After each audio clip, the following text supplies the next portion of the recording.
Assalamualaikum warahmatullahi wabarakatuh. Perkenalkan, nama saya Dia Arkulaki, NPM saya 2019 13500 185. Assalamualaikum warahmatullahi wabarakatuh. Perkenalkan, nama saya Ida Zubaidah. Saya dari kelas R3C dengan NPM 2019 13500 259. Assalamualaikum warahmatullahi wabarakatuh. Perkenalkan, nama saya Sati Paramita Limala Putri dari kelas R3C dengan NPM 2019 13500 172. Assalamualaikum warahmatullahi wabarakatuh. Perkenalkan, nama saya Ronti Suryani Sigalinggi. Di sini saya akan menjelaskan tentang sejarah statistika. Yang pertama itu pengertian statistika. Pengertian statistika adalah suatu ilmu yang berhubungan dengan teknik penarikan sampel, perhitungan, serta analisis data sehingga akan diperoleh sebuah informasi berdasarkan sampel tersebut yang kemudian disajikan dalam bentuk atau bahasa yang komunikatif yang dapat dipahami oleh khalayak umum. Adapun sejarah statistika itu pada awal mulanya dipakai untuk menganalisis data yang berhubungan dengan data-data kenegaraan seperti data penduduk, data kematian, dan data kelahiran, keadaan ekonomi masyarakat, kesehatan, dan lain sebagainya. Sebagai metode analisis tentang data kenegaraan, maka digunakan kata asal status dari bahasa Yunani atau state dari bahasa Inggris yang artinya negara. R. Fisher mengembangkan statistika pada tahun 1918 sampai tahun 1935 dengan memperkenalkan analisis varians ke dalam literatur statistika. Sejak saat itu berbagai bidang ilmu menggunakan statistika dalam penelitiannya. Pembuktian yang membutuhkan langkah-langkah ilmiah dan objektif berdasarkan data memerlukan metode statistika. Statistika memiliki fungsi sebagai alat bantu dalam penelitian. Dengan dasar ilmu yang sama, statistika kemudian berkembang sesuai kebutuhan masing-masing di bidang keilmuannya. Pembagian statistika ada 4, yaitu berdasarkan jenis tujuan analisisnya, berdasarkan distribusi populasi data yang dianalisis, berdasarkan cara menganalisisnya, dan berdasarkan ruang lingkup penggunaannya. Yang pertama itu ada jenis tujuan analisisnya. Yang pertama itu ada statistika deskriptif, ada statistika inferensial atau induktif. Yang kedua itu berdasarkan distribusi populasi data yang dianalisisnya. Yang pertama parametrik, yang kedua non parametrik. Yang ketiga itu berdasarkan cara analisisnya, yaitu deskriptif dan inferensial. Yang keempat itu berdasarkan ruang lingkup penggunaannya, yaitu ada 6 yaitu statistika pendidikan, statistika ekonomi, kesehatan, sosial, dan pertanian, dan lain sebagainya. Makasih. Teknik penarikan sampel. Statistika industri atau kesehatan. Penarikan sampel harus dilakukan dengan teknik yang tepat agar diperoleh sampel yang baik. Sampel yang baik adalah sampel yang representatif, yaitu sampel yang mewakili karakter-karakter dari populasinya. Kesalahan penarikan sampel akan mengakibatkan adanya bias pada hasil analisis. Jenis kekeliruan dalam analisis secara statistika yaitu 1. Sampling error. 2. Non-sampling error. Jangan lupa kalian pause dulu videonya jika ingin melihat penjelasan lebih detailnya. Setelah itu kita lanjut ke probability sampling. Syarat utama untuk dapat melakukan probability, peneliti harus memiliki kerangka sampling. Karena setiap anggota populasi memiliki kemungkinan peluang yang sama untuk terpilih. Kerangka sampling adalah data lengkap dari populasi yang dikenai peneliti. 1. Teknik penarikan sampel sederhana. Kedua, teknik penarikan sampel acak bertingkat. Sampel acak bertingkat dilakukan jika Diasumsi populasi yang akan diteliti tidak homogen. Teknik penarikan sampel acak dibagi menjadi dua, yaitu teknik penarikan sampel acak secara proporsional dan teknik penarikan sampel acak secara tidak Proporsional. Ini juga jangan lupa dibaca guys.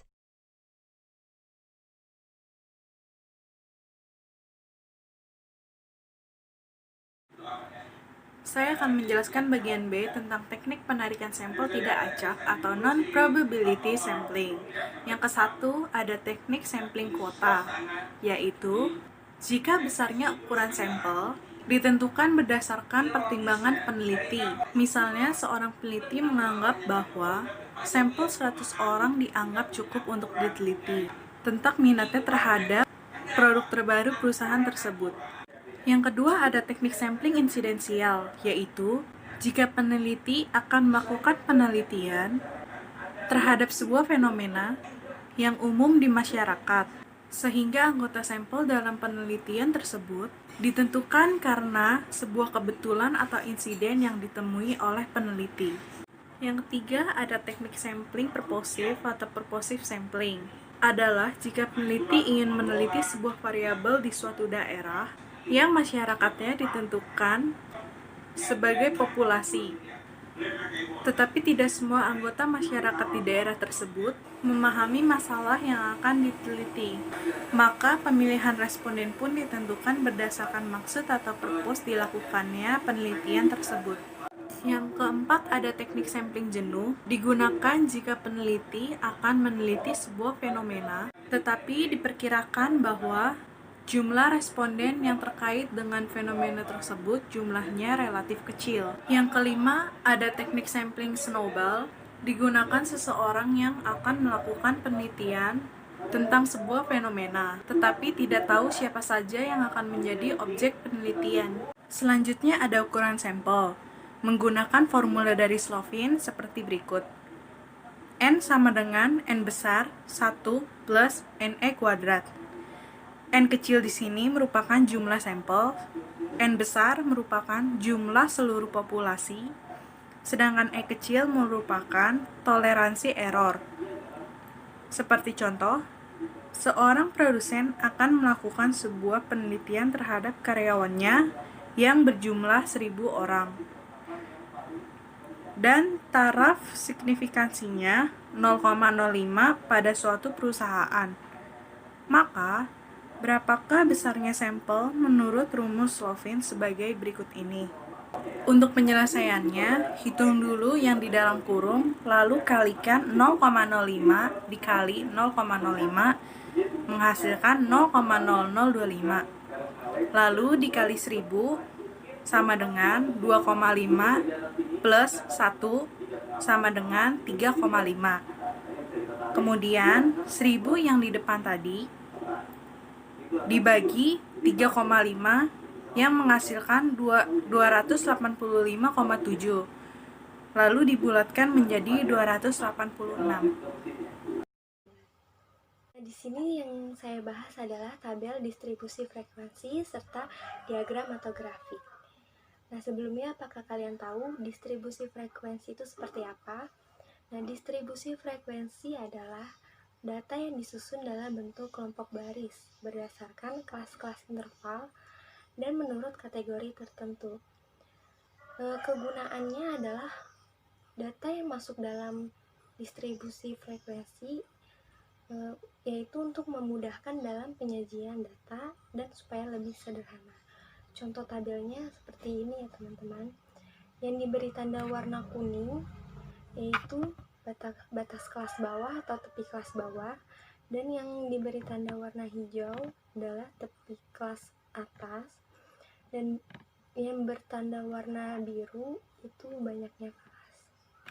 Adapun beberapa langkah yang perlu kalian lakukan untuk membuat tabel data distribusi frekuensi tersebut. Nah, yang pertama, kalian urutkan data dari yang terkecil hingga yang terbesar. Nah, kemudian hitung jarak atau rentangannya dengan menggunakan rumus R sama dengan data tertinggi dikurang data terendah. Kemudian hitung jumlah kelasnya.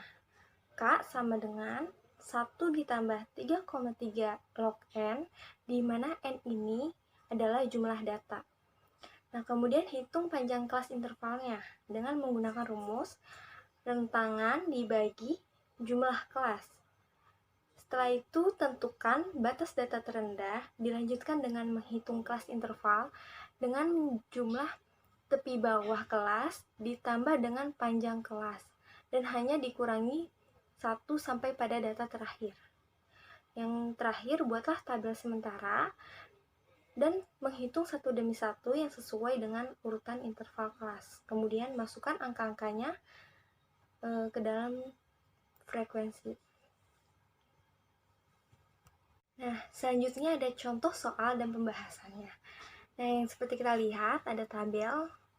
Nah, ini sepertinya belum diurut ya, masih secara acak.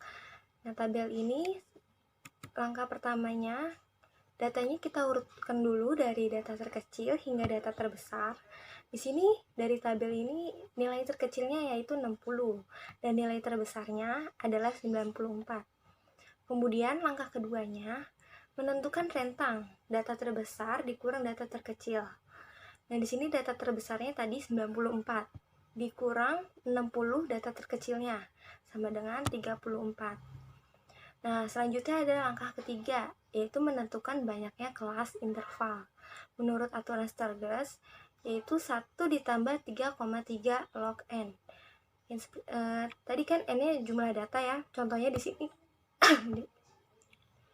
Contohnya di sini N-nya ini 70. Jadi 1 ditambah 3,3 log 70 sama dengan 1 ditambah 3,3 log 70-nya ini kita dapat 1,845 ya.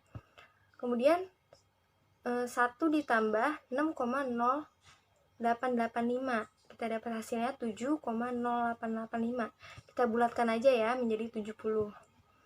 Nah, selanjutnya langkah keempat, menentukan panjang kelas interval ya. Panjang kelas intervalnya rumusnya tadi rentang per banyaknya kelas. Jadi di sini kan tadi rentangnya 34 ya. 34 per 7. 7-nya ini banyaknya kelas.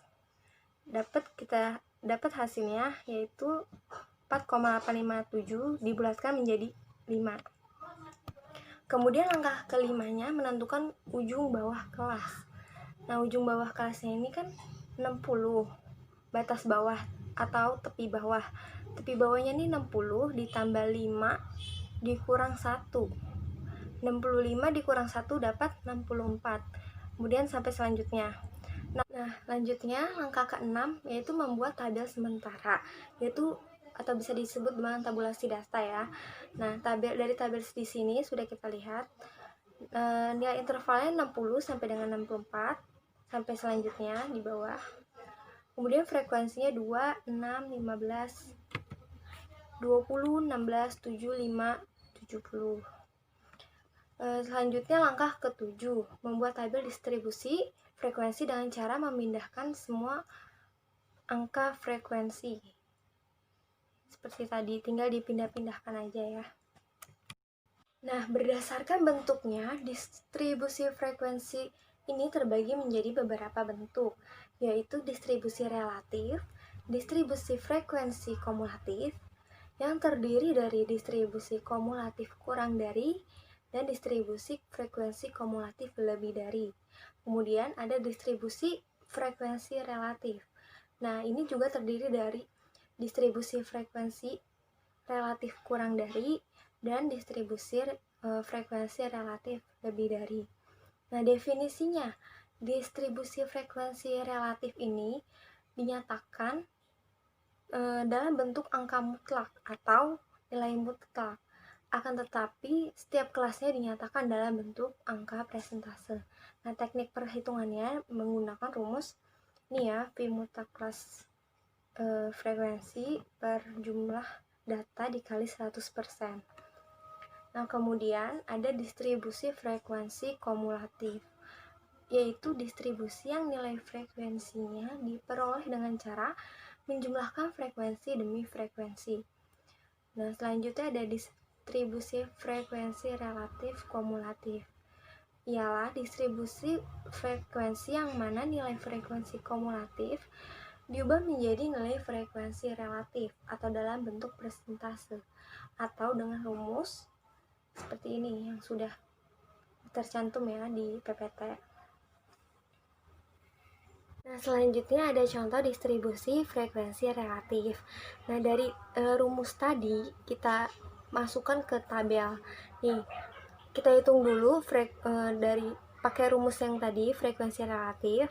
Nah, rumusnya kan frekuensi awal mutlak, frekuensi mutlak per jumlah data dikali 100%. Nah, di sini frekuensi awalnya kan 2 per jumlah datanya 70 dikali 100%, kita dapat nilainya 2,85%. Nah, begitu dengan seterusnya, selanjutnya sampai frekuensi pas ke-7. Kemudian di sini kita dapat bikin tabelnya distribusi frekuensi dengan distribusi frekuensi relatif. Di sini kita buat tabelnya, contohnya seperti ini ya, yang sudah ada di PPT. Nah, selanjutnya distribusi frekuensi kumulatif. Nah, dari kedua tabel ini ada distribusi frekuensi kumulatif kurang dari dan ada distribusi kumulatif lebih dari. Nah, yang kurang dari ini frekuensi kumulatifnya bisa kita lihat dari tabel ini dapat 0, 2, 8, 2, 3 itu dari penjumlahan frekuensi awal. Jadi frekuensi awalnya itu kan tadi 2, 0 ditambah 2 kan 2 di sini. Dikurang dari 65 dapat frekuensi kumulatifnya 2. Setelah itu kolom kedua yang tabel pertama frekuensinya kan 6. Nah, frekuensinya 6, 2 ditambah 6 dapat hasil 8. 8 ditambah frekuensi awal tadi berapa dah? 15. 8 ditambah 15 dapat 23. Begitu seterusnya. Kemudian yang kumulatif lebih dari juga kayak gitu. 70 dikurang 2 dapat 68. 68 dikurang 8 dapat 62. Dikurang-kurang yang tadi itu dari frekuensi awalnya ya, dari tabel sebelumnya. Terus 62 dikurang 15 dapat 47. Nah, yang ketiga ada distribusi frekuensi relatif kumulatif. Nah, yang di sini ada distribusi frekuensi relatif kumulatif kurang dari rumus yang tadi ya. Frekuensi kumulatifnya itu 0 per jumlah datanya itu 70 dikali 100%. Nah, dapat 0,00%. Nah, yang kedua dari tabel sebelumnya, V kumulatifnya kan itu 2 per jumlah datanya itu 60 dikali 100% sama dengan dapat hasilnya 2,00%. Begitu dengan seterusnya. Kumulatif kurang dari. Nah, contoh tabelnya seperti ini yang sudah kita hitung dari sebelum-sebelumnya. Kita buat tabel seperti ini. Kemudian distribusi frekuensi relatif kumulatif atau lebih. Nah, tadi kan frekuensi kumulatif lebihnya ini dapat 70 frekuensi awalnya per jumlah datanya 70 dikali 100% sama dengan dapat 100%. Kemudian yang kedua, frekuensi kumulatif lebih darinya, frekuensinya kan 68 per 70 dikali 100% dapat 97,14%. Begitu perhitungan seterusnya. Kemudian ini ada contoh tabel distribusi frekuensi relatif kumulatif lebih dari. Yang tadi sudah kita hitung, dibuat tabel seperti ini. Sekarang kita masuk ke grafik atau diagram. Nah, maksud dan tujuannya yaitu menyajikan data statistik dalam grafik atau diagram adalah untuk memudahkan pemberian informasi secara visual, dan berikut beberapa jenis atau grafiknya. Itu ada diagram batang. Nah, diagram batang ini kegunaannya yaitu untuk menyajikan data bersifat kategori atau data distribusi. Dalam diagram batang, lebar batang diambil dari selang kelas distribusi frekuensinya. Sedangkan frekuensi masing-masing kelas ditunjukkan oleh tinggi batang. Nah, contoh diagram batang seperti ini di sebelahnya. Nah, kemudian di bawah ada diagram garis. Diagram garis ini digunakan untuk menggambar keadaan yang berkesinambungan, yaitu dengan memplorkan frekuensi kelas terhadap titik tengah kelas dan kemudian menghubungkan titik-titiknya yang berurutan. Contoh gambarnya seperti di sampingnya. Di bawahnya lagi ada diagram lingkaran. Nah, diagram lingkaran ini digunakan untuk menyatakan perbandingan jika data tersebut terdiri atas beberapa kelompok atau kategori. Nah, kemudian ada grafik histogram. Histogram merupakan diagram balok atau histogram menghubungkan antara tepi kelas interval dengan pada sumbu horizontal X dan frekuensi setiap pada kelas sumbu vertikal Y. Nah, contoh tabel pertama seperti ini. Nah, contoh histogramnya ini ya, seperti diagram. Kemudian ada grafik poligon. Grafik poligon ini menggunakan garis yang menghubungkan titik-titik merupakan koordinat antara nilai tengah kelas dengan jumlah frekuensi pada kelas tersebut. Di sini poligon contoh gambarnya. Kemudian ada diagram histogram poligon frekuensi. Nah, contoh soalnya itu seperti ini.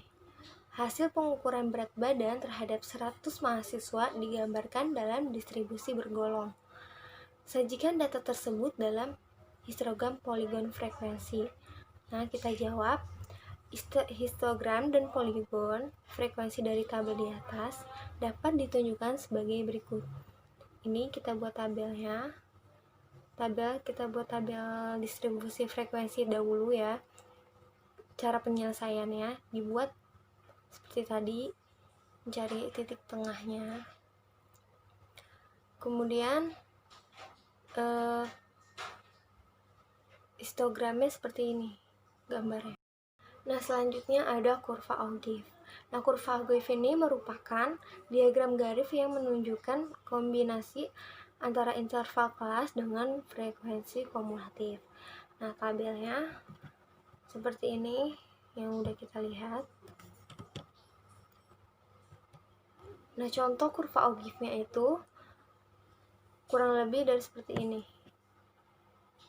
Kurva Augier. Augier positif dari F, kumulatif kurang dari, Augier negatif dari F, kumulatif lebih dari.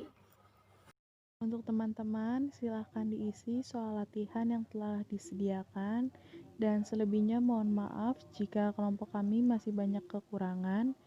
Sekian dari kelompok kami. Wassalamualaikum warahmatullahi wabarakatuh.